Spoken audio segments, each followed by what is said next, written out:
Hello Internet, my name is Ryan Ingram, and today I'm going to talk about why I think the BRRRR strategy is just absolute nonsense. Now, if you are new to real estate investing, or if you're interested in it, or if you're thinking about it and you've ever typed real estate investing or anything similar to that into Google, then the chances of you coming across the website BiggerPockets is very high. Now, that website is a fantastic resource full of information that would do you very well on your real estate investing journey. However, they have come out with some marketing ploy to sell more books, to make people think that there's some secret to real estate investing that they have the keys to, and that you can learn more about it from them. But here's the truth of the matter. Real estate investing is an industry that has been around for centuries. As long as people have needed a place to live, real estate investing has been a thing. Anytime that people have needed shelter, especially here in our capitalist society, all the way back to the early 1800s, real estate investing was a thing. There are no secrets. There is nothing new in this industry. In fact, real estate investing is one of the most stable industries that you could possibly invest in. Anything you ever need to support your real estate investing, there's entire sub-industries created, entire companies that exist solely to service your real estate investing. So many people exist just to support this industry. There's nothing new. Consequently, there's nothing flashy to present to people that want to get started in real estate investing.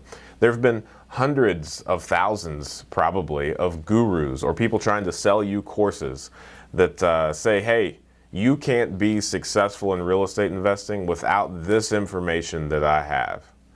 Now, one of the facts that my brother and I discuss very frequently is we own a duplex that has been around since the 1800s. Now, this isn't a single family home that's been chopped up to be a multi-unit property. This is a property that was built as a duplex in the late 1800s. I think it was built in 1890. How many businesses do you know that have been around for that long, that have stood the test of time? Now, that duplex was never owned by some massive company. It was never owned by someone who has infinite amount of resources. Likely, it's been owned by people like me, just small mom and pop landlords, since it was built. But guess what? It's been a cash flow producing income property since the moment that proverbial ribbon was cut. So the fact of the matter is, BiggerPockets, this BRRRR strategy, you don't need it. All you need to be successful in real estate investing is finding a mentor, surrounding yourself with like-minded people, people that have similar goals and ambitions in life, and to find other real estate investors in your area that have accomplished what you want to accomplish, and figure out ways to learn from them, to serve them, and to help them, and in turn, hopefully, they teach you what you need to know to be successful. Now, in addition, what I want to point out about the BRRRR strategy is, for those of you that don't know, it's BRRRR: buy, rehab, rent, and refinance. Now, let's think about just real estate as a whole, and just really quick, think, what else can you do to interact with a piece of real estate other than buying it, rehabbing it, renting it, and refinancing it? The only things that I can come up with are selling it and living in it.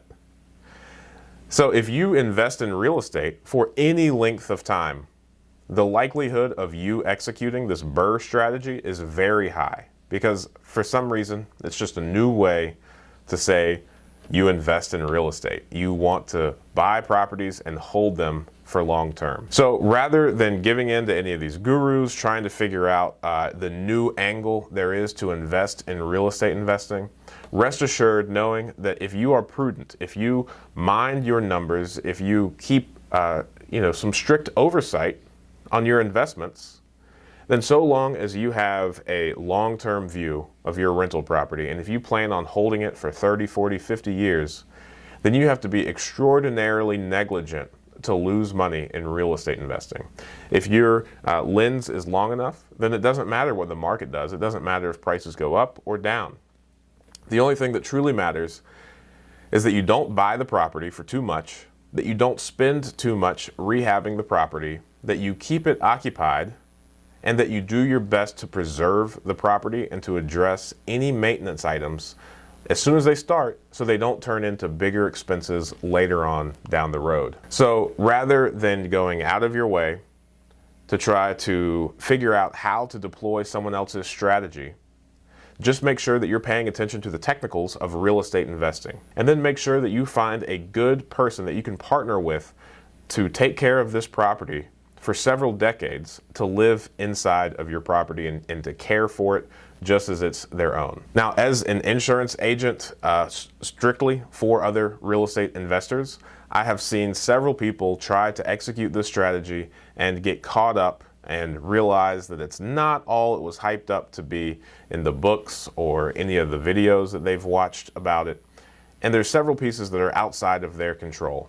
Sure, they can buy a property, they can underwrite the deal on the front end, but the truth of the matter is, on the actual rehab portion, you're always going to have unexpected repairs that come up. You're probably going to go over budget, especially if this is your first time or two doing it, unless you run your numbers so conservative that no deal will ever make sense for you to purchase it. You can't find a deal good enough because you're so conservative on your rehab budget. So plan for your rehab to be a lot more expensive. Add whatever number you come up with that's conservative, add a little bit more to it.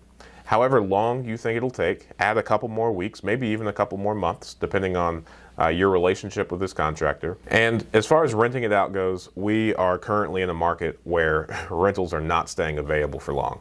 So you won't have any issue renting the property out. But that refinance piece, now this is one that's very difficult. As many of you that watch the channel or the live streams every Friday morning at 8 a.m. Eastern Standard know that my brother and I are business partners. And one of the things that I say often is, just as feverishly as I'm out there looking for new properties to purchase, my brother is looking for banks for us to work with. And this refinance piece, one of my favorite quotes is, "He who has the gold makes the rules." And these banks, they have all the gold. They get to make the rules, and all banks are different. No two banks are equal. Now, if you are refinancing into like a Fannie Freddie loan, then there's strict guidelines. Otherwise, if it's outside of that, then the bank, if they're going to hold it in their own portfolio, they make the rules. One of the rules that they have is what's called seasoning. Now, what seasoning is, before I give too many details, is how long you've owned the property before you are allowed to refinance it. So some banks have 6 months, some banks have no seasoning, other banks have like 18 months seasoning. So that means from the time that you buy the property, rehab it, rent it, before you can refinance it, regardless of how long it's been rented out, you need to own it for at least 18 months before that bank will let you refinance it. Now, to make matters even worse, some banks inside of that seasoning have other requirements or principles or whatever, standard operating procedures that say, if you have owned the property for less than 18 months, then we're not going to give you 75% of the loan to value. We're going to give you 75% of the loan to cost, which means you're not going to be able to pull out all of the money that you put into this BRRRR strategy property, which leaves you vulnerable if you were planning to use some of the money as reserves once the property is rented out. Some of you that are already in a good financial position, that's not an issue. However, if you are looking to get into real estate with low or no money down and you think this BRRRR strategy is the way to do it, you're probably going to be left getting a little bit burned. And it's going to be very unfortunate. And I think that marketing like this really steers people in the wrong direction. And I think the overarching theme and the entire point of this video is there's nothing new about real estate investing. It's a tried and true industry and one of the safest, most boring places to put your money. There's nothing glamorous about it, other than over several decades, the amount of money that it's going to make you. That part's glamorous. But the mundane, the not flashy, the just, rote repetition that's required in order to be successful in real estate investing, it's not newfangled. It's not something you could package and sell online. There's nothing new. Focus on the technicals. Make sure that you're buying a good property. Make sure that you're making fantastic relationships with contractors and service providers for your real estate investments.